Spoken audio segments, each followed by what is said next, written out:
go on to change federal law. This is the price of an American dream, the murder of Laura Cruz. So let's set the scene. It's Boston, a brutally cold Sunday morning in January. We're at a luxury apartment building, and water is just dripping down from the 12th floor. The building superintendent, he gets the key, unlocks the door, and inside, it's just silent, pristine even.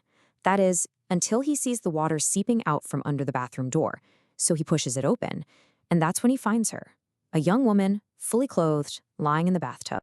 And right there on the counter, there's a handwritten note. I mean, at first glance, it looks like a clear-cut suicide, right? But something is just immediately off. The English in the note, it's broken, almost childlike.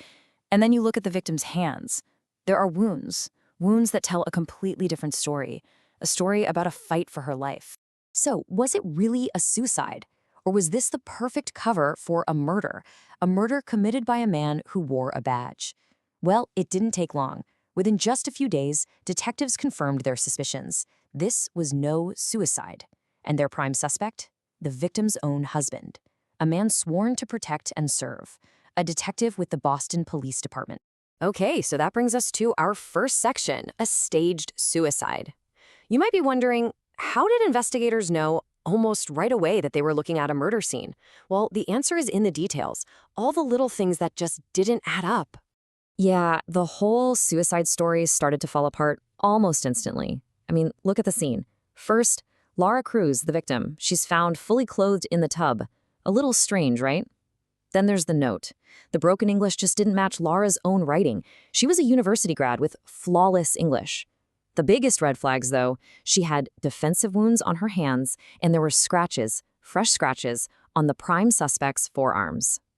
This wasn't just a stage scene. It was a badly staged scene. Now, to really understand how a brilliant nursing student like Laura Cruz ended up in this situation, you have to understand the incredible pressure she was under. We're talking about the entire weight of her family's dream, and it was all resting on her shoulders.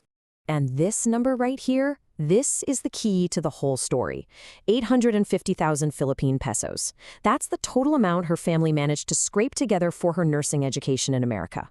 For them, on their salaries, that was a debt that would take more than a decade to pay back. So you see, it wasn't just money. It was this absolutely crushing weight of expectation. And believe me, that number represents so much more than just cash. Her father